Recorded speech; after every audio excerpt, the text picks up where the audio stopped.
A false report of an active shooter on campus sends a shock through the USC community. The Las Vegas shooting is the worst massacre in U.S. history. We'll hear from LA residents who were there when it happened. And turmoil hit home today. We'll talk with a spiritual leader about how to cope with chaos on campus and beyond. Annenberg TV News is next.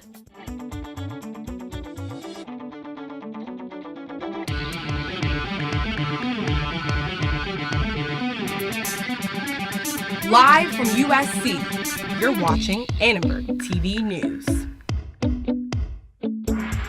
We didn't hear anything. We were just going off of what she said, and we had no idea if she had gotten a text from DPS, because, in general, when you're in a classroom setting, you look to your professor for guidance, especially in an emergency situation.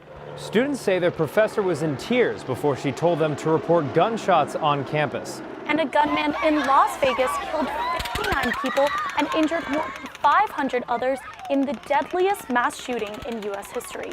Investigators are still trying to figure out why the 64-year-old man opened fire from his Las Vegas hotel room.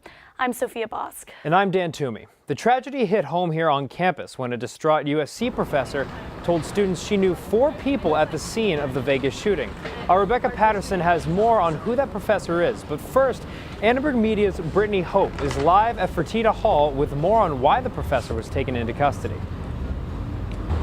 That's right, Dan. I'm here at Fertitta Hall where everything seems calm now. You can see students are walking in and out of the building, coming to and from class. But earlier, students and faculty were fearing for their lives. At 12:12, DPS received a call saying that there was an alleged active shooter on campus from a student. And just 2 minutes later, at 12:14, there were first responders on the scene.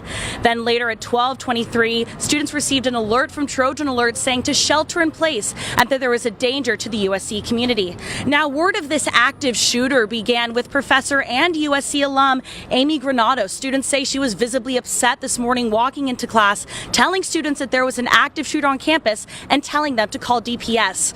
Now, DPS and LAPD have both told us that there is confirmed that there was no shooter on campus and that it was just a false alarm. Students are safe and classes have began again.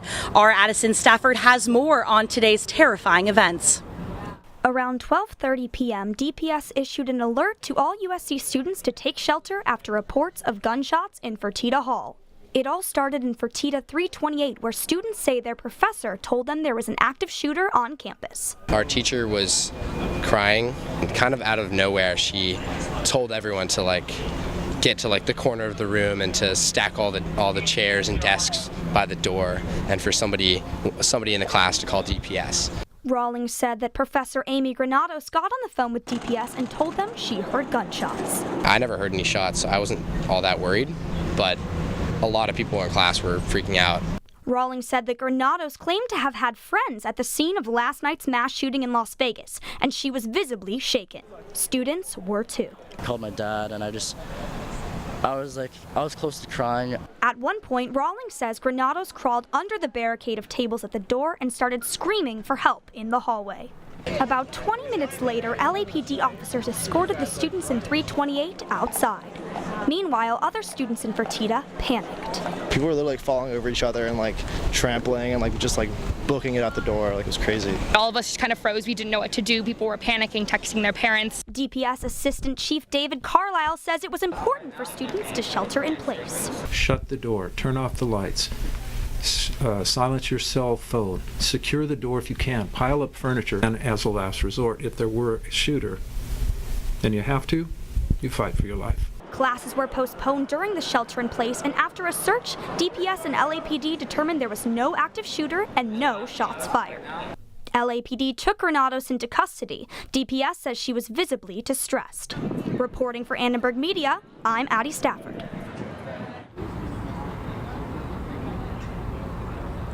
I was able to speak with one student who said that she and her classmates were hiding in a closet in Fertitta for over 40 minutes, instructed so by the SWAT team. And I spoke to another student whose class was evacuated by another SWAT team and was forced to literally run for their lives all the way to Flower Street. We were also able to speak to students who were in the classroom with Professor Granados when this whole incident began. They said she came to class upset and was speaking about last night's incidents in Las Vegas. It is not confirmed if she has friends or family involved involved in last night's shootings. She then told students that there was an alleged active shooter on campus, telling them to call DPS and to barricade the classroom. Now, when police entered the classroom, students say she looked at the police, started crying, and said, "Don't shoot." We were able to get these students on camera and see what they had to say. Her personality seemed very different of just like what the normal environment we've been having in that class. Like this is like now week 7, so I feel like even though it is only a once-a-week class, like we all have at least a general idea of like her style, and it was definitely something very out of the ordinary. She did go like running out the room like help, and then when the first police officer came in, she said, "Don't shoot, don't shoot." And so I think it was something had happened because of all the Vegas stuff, and we weren't sure. Like all we had to rely on was what she was telling us. So the teacher had done this weird stunt on the first day of class where she had come in, acted really unprepared, unprofessional. She was dressed poorly.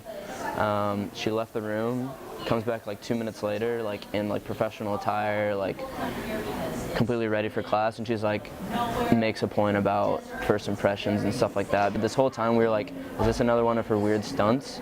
So nobody was really taking it completely seriously. That's why everyone was so confused the whole time.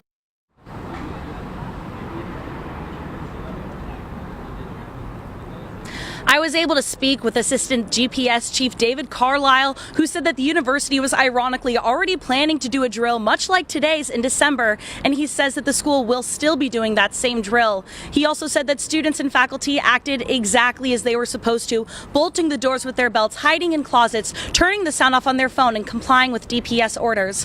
For now, we're just happy that everyone here is safe and that today's events didn't turn into a tragedy. Live from Fertitta Hall with Annenberg Media, I'm Brittany Hope. Back to you. Thank you for the update, Brittany. Amy Granados has been a part of the USC community for more than a dozen years. Rebecca Patterson has found more information on the professor. She's live in our newsroom with more. Rebecca? Thanks, Dan. Amy Granados has been an adjunct professor at the USC Marshall School of Business for nearly 2 years, but she's been part of the USC community for much longer. She graduated from USC in 2005 with a BA in Communications and Psychology. She worked as a research assistant at Annenberg, specializing in leadership roles for women in the film industry. Granados received her master's in communication from USC in 2010.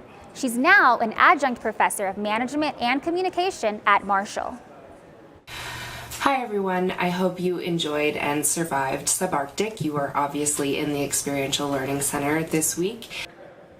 Granados posted a number of teaching videos on her YouTube channel. This video, posted last year, shows her talking to students in a business administration class. LAPD tells us that Granados is in custody and being questioned, but she's not under arrest. They will not know what charges, if any, she may face until the investigation is completed. Sophia, back to you. Thank you, Rebecca. And DPS says a combined effort with LAPD allowed campus security to quickly confirm that there was no active shooter on campus. DPS says today's incident should serve as a reminder for students to sign up for Trojan Alert, USC's emergency notification system. You can sign up for Trojan Alert at dps.usc.edu. At least 59 people are dead and more than 520 injured in Las Vegas after a gunman opened fire during a country music festival late last night. Annenberg Media's Tommy Brooksbank has the latest on the massacre. Tonight, investigators are searching for a motive after the worst mass shooting in U.S. history. This is an individual who was described as a lone wolf. I don't know how it could have been prevented. Thousands of concertgoers ran for cover late Sunday night when a gunman fired thousands of rounds of ammunition from his Las Vegas Strip hotel room. It would go in increments for about 10 seconds straight. I don't know if he was unloading a full magazine or what. It seemed like automatic gunfire. We heard bam, bam, bam, bam. So we got down and took cover. Retired accountant Stephen Paddock was the lone gunman. Police found 19 weapons and hundreds of rounds of ammunition in his Mandalay Bay hotel room. The 64-year-old retiree used a combination of handguns and rifles to rain bullets down on the country music fans. I mean, he's never even drawn his gun. I mean, it makes no sense. He bought the machine guns and he did this. I mean, it was him who did this. Police also found several pounds of explosive material in Paddock's car. So far, investigators believe the firearms were bought legally. Nevada has some of the least restrictive gun laws in the country. Firearm owners are not required to have licenses or register their weapons with the state, and there's no limit to the number of firearms a person can own. There's a lot to learn from all this. It was a cowardly, despicable act that I'm very angry about. There's not much we can do, but we can learn. Governor Sandoval also signed a public health disaster declaration that temporarily allows doctors and nurses from other states to help in emergency response. For Annenberg Media, I'm Tommy Brooksbank. Witnesses at yesterday's concert described fleeing for safety under a hail of gunfire. Thousands took cover not knowing where the shots were coming from. The guys I was with were firefighters, and they immediately knew what was going on. I didn't know where the shooter was, so I thought he was running around. I thought he was going to turn the corner and I was going to be gone. There were people dodging traffic. There were people running. There were people who were hurt and couldn't run. You could see people falling. Like, I honestly thought I was going to get shot in the back, like, as I was running. Everyone was trying to call everyone, so the phone lines weren't working very well, especially us running down the street. It was like, it just kept going straight to voicemails for all of us. I was by one of those, so I was kind of shielded from the gunfire. And then once it started going off, like, I thought it was like firecrackers or somebody was playing a prank, you know? It was like a dancing thing. So I shot across that, and then I was huddled in like a back room with a bunch of other people again. Everybody, you know, on the floor, huddled, you know, trying to stay out of it. The bus was getting really full. People were hiding under the chairs, and people were, you know, there's people that have been shot on the bus. There were bloody people everywhere. So I was trying to tell people, keep it down so the bus driver can drive, so it's not so chaotic in here. In an email to the USC community, Provost Michael Quick said, "We are deeply saddened by the horrific events in Las Vegas. The images from the deadliest mass shooting in modern U.S. history are difficult to view, and it's even more difficult to imagine the pain and anguish being experienced by the families and loved ones of the victims. Our thoughts and prayers go out to them." All right, so last night's shooting prompted a wave of reactions on social media. People at the concert used sites such as Twitter and Facebook to update their safety status. The incident also ignited debate online over gun safety laws and the identity of the shooter himself. Matthew Levesque is an associate professor of public relations here at USC. He's been tracking the social media response so far. So what have we seen thus far? So far we're seeing a tremendous amount of buzz and conversation on it, especially in Twitter. What we have up right now is a map, and as you can see, it's concentrated heavily within the United States, which makes sense, but it's also something that's being discussed throughout the world. If we dive deeper into it, we can see that since the event yesterday, a little after 10 o'clock, we already have almost 2.4 million tweets that have been posted on it, which is a pretty tremendous volume, and it doesn't appear to be letting up. If we dive into the context of those tweets using our software and its algorithm, those that have an emotion on it, we are seeing sadness as 72% of the emotion, fear at 15%, and disgust at 8%. So very, very strong emotions are coming through from those tweets. If we go to and look at some more data within it, we see the top retweet is from David Letterman, which is about the shooter, not a lone wolf, not mentally ill, not a terrorist, and white privilege. Few other celebrities, and then it's mostly repost of the real-time video and shots from the event last night. Absolutely. Well, there you have it, an analysis of what's going on. Professor Levesque, thank you so much for being here. Social media as well as user posts are anticipated to be the primary platform for discussion surrounding Las Vegas as more information is gathered. LA Mayor Eric Garcetti expressed his sadness today about the Las Vegas massacre. He assured the community that law enforcement is prepared to protect the City of Angels. The senseless tragedy, and why I said the cowardice, a word I don't use lightly, the cowardice of this act was to attack that most basic impulse of human living. We will continue to do everything we can to protect life in this city from these mass shootings, both in policy and in protection. 5 people from Los Angeles Fire and law enforcement were wounded in last night's shooting. 2 are with the LA County Sheriff's Department, 2 are LA County firefighters, and 1 is an LAPD officer. They are among 80 fire and police employees in Las Vegas for the music festival. Sheriff Jim McDonnell had an update today on 2 of the victims. We had 2 of our employees shot They were transported to local trauma centers. One is still in critical condition but stable, and the second is in better condition but still awaiting surgery for some pretty significant wounds as well. And so we've accounted for an outstanding deputy that we didn't have a location on. He has been located and is okay. Sheriff McDonald would not release the names of the victims, but he says the Sheriff's Department is working closely with their families to get them home to Los Angeles safely. USC Dean of Religious Life Varun Soni offers advice to students after a stressful day on campus. And after 13 years, Los Angeles will reopen its waiting list for an affordable housing program. And hundreds of Las Vegas residents are lining up to donate blood for the victims of last night's shooting. Learn how you too can help the Las Vegas victims in need.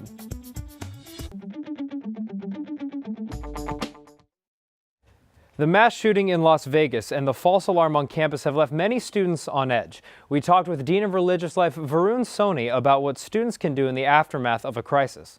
Well, it's a very difficult time on campus. It's been, quite frankly, a difficult semester for students. We are a global campus, so what impacts the world impacts us. We have a lot of students from Vegas. We have staff and faculty from Vegas. We have distance learning students in Vegas. We spent a lot of today just reaching out to all of our students from Vegas, making sure they're okay, making sure they feel supported, asking them if they need accommodation, making sure they have counseling services, seeing what we can do for family members. I think right now we're just processing what happened in Vegas. I'm thinking about our own campus as well. I think right now we just need to be there for each other. We need to support each other. We need to come together as a community. You know, we're a Trojan family, and families come together in times of tragedy, and this is when the Trojan family means something. So my sense is that the greatest support that we have are each other. The greatest sense of solace we have are our friends, our community members, our peers, our mentors. And the greatest resource we have right now is the Trojan family. I think all of us just need to think about what we can do and not limit ourselves to anything because we think it might be too small. Everything is important. Every gesture is important. Every donation is important. Every act of kindness, every smile, every act of solidarity is important. So I would just encourage people to think about how they can do it in a way that makes the most sense for them. Times like these, Soni says students should know that there are resources available to them on campus, and they should take care of their mental health and well-being. In a letter to the USC community, USC Provost Michael Quick urged students to take advantage of counseling services on campus. Wow, and the weather has been a little bit warmer. It's not quite fall yet, but... Absolutely. No, it's definitely heating up, and it's not really giving me the fall vibes. I don't know, Lindsay, what can we expect from weather this week? That's right, guys. Fall is, of course, technically here, but Los Angeles, perfect weather as always. Current conditions today, 72 degrees out. We're going to see this continuing throughout the week. Now moving down into Big Bear and Riverside, we're seeing it getting a little bit cooler in the mountains, but don't expect snowfall for a little while. Now moving up into San Fernando Valley, we're seeing it getting a little cooler near the coast. Might want to stop going to the beach. Taking it home closer to USC, 75 degrees tomorrow. It's going to start warming up throughout the week and into the weekend. Taking a look at the 5-day forecast, warming throughout the week. In the weekend, it might even get to 90 degrees. Maybe then you can go to the beach. Hundreds in Las Vegas waited in line for hours today to donate blood. The United Blood Service in Las Vegas doesn't open until 7 a.m., but lines were already out the door by 4 a.m. because of last night's terror attack. At donation centers around the city, lines wrapped blocks and parking lots. Many people waited over 6 hours to donate blood. Others in the city donated food, water, and blankets to the survivors. If you are interested in donating blood, visit redcrossblood.org to find the center closest to you. Wow, I'm so glad that they are opening up those centers. I really hope that this continues past just, for Las Vegas. Absolutely. I was going to mention in times that could so easily divide us, it's great to see people coming together and promoting unity in supporting the victims of Las Vegas. Well, thank you so much, Lindsay. And as many as 20,000 people in Los Angeles will soon be able to join a waiting list for subsidized housing. This is the first time in 13 years that tenants in Los Angeles can apply to the federal housing program known as Section 8. The Housing Authority of the City of Los Angeles says tenants should apply online within a 2-week period in October. Mayor Eric Garcetti says not all applicants will receive financial assistance to pay for rent, and those who do may face a long wait. Now that my Section 8 is here, that everybody's overwhelmed. It's like unbelievable because we're just talking about, Tamara, why don't you work and, try to get a rent-to-own home, because that's for people with less than perfect credit. And so, I was really going that option. And 2 weeks later, my Section 8 kicked in. And it was like manna from God. So I feel complete. The application will be open from October 16th to the 29th. Section 8 applicants should hear back from city officials by December 1st. And we've had quite an eventful weekend with sports. We did. USC took their big first loss of the season, looking to rebound this weekend. Thank you so much, Sophia. This week, we'll take a look at football's first loss of the season at Washington State, my picks for the MLB playoff coming up this week, and USC women's soccer notching 2 impressive wins over the weekend against Oregon State and Oregon on McAllister Field. USC football comes back home for an early afternoon game against Oregon State at the Coliseum this Saturday. This home matchup seems much needed for the Trojans after a hard-fought win at Cal and a loss at Washington State this weekend. The loss in Pullman against the number 16 Cougars threw the Trojans out of the top 10 for the first time since late last season. Only 4 Pac-12 teams are ranked this week, with Washington leading at 6, Washington State moving up to 11, SC falling to 14, and Utah coming in at number 20. Washington State's key to success was limiting the Trojan passing attack. Sam Darnold had a season-low 15 completions and 164 passing yards with no throwing touchdowns. Wide receiver Deontay Burnett also felt the Cougar pressure with a season-low 6 catches and 45 receiving yards.